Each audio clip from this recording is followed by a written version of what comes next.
High, আমি Priyanka's cooking passion চ্যানেলে আপনাদের সবাইকে স্বাগত। আজ আমি বেসন দিয়ে খুব মজাদার একটি রেসিপি বানিয়ে দেখাবো, যেটা খুব সহজে এবং অল্প উপকরণেই বানিয়ে নেওয়া যায়। তাহলে দেরি না করে দেখে নিন আমার আজকের রেসিপিটি। সবার প্রথমে বাটিতে নিয়ে নিয়েছি 1 কাপ বেসন। বেসনটা আপনারা বাড়িয়ে বা কমিয়ে নিতে পারেন।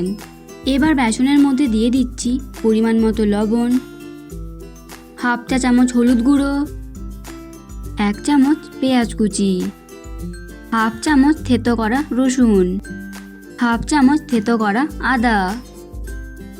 এবার সব কিছু ভালোভাবে মিশিয়ে নেব।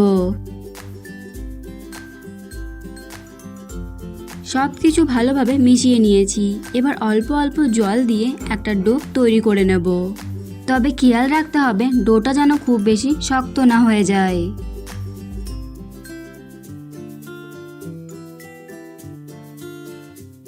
ডোটা তৈরি করে নিয়েছি।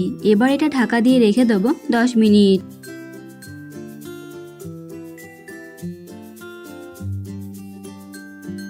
দশ মিনিট পর ফিরে এলাম।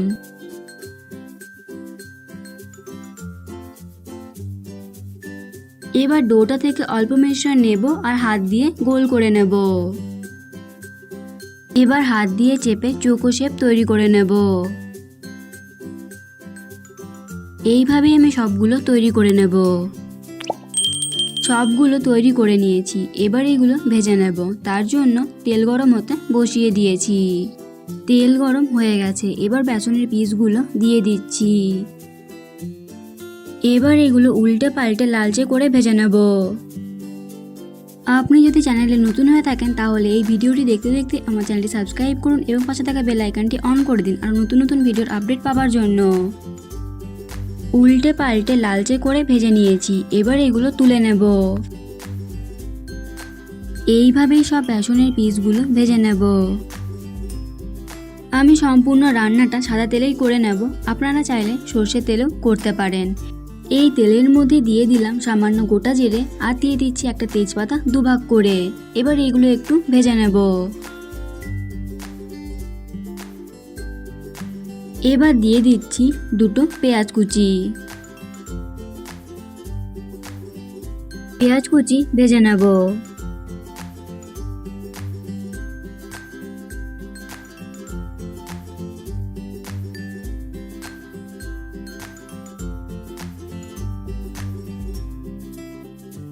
পেঁয়াজ আমি ভেজে নিয়েছি। এবার এর মধ্যে দিয়ে দিচ্ছি 1 চামচ আদা বাটা, হাফ চামচ রসুন বাটা, পরিমাণ মতো লবণ, হাফ চামচ হলুদ গুঁড়ো, হাফ চামচ জিরে গুঁড়ো, হাফ চামচ ধনে গুঁড়ো, হাফ চামচ শুকনো লঙ্কার গুঁড়ো আর দিয়ে দিচ্ছি সামান্য জল।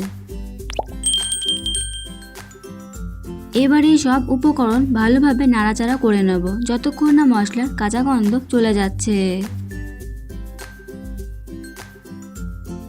মশলা ভালোভাবে কষিয়ে নিয়েছি।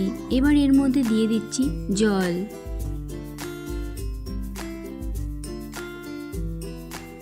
ঝোলটা ফুটে উঠলে দিয়ে দিচ্ছি ভেজে রাখা বেসনের পিসগুলো।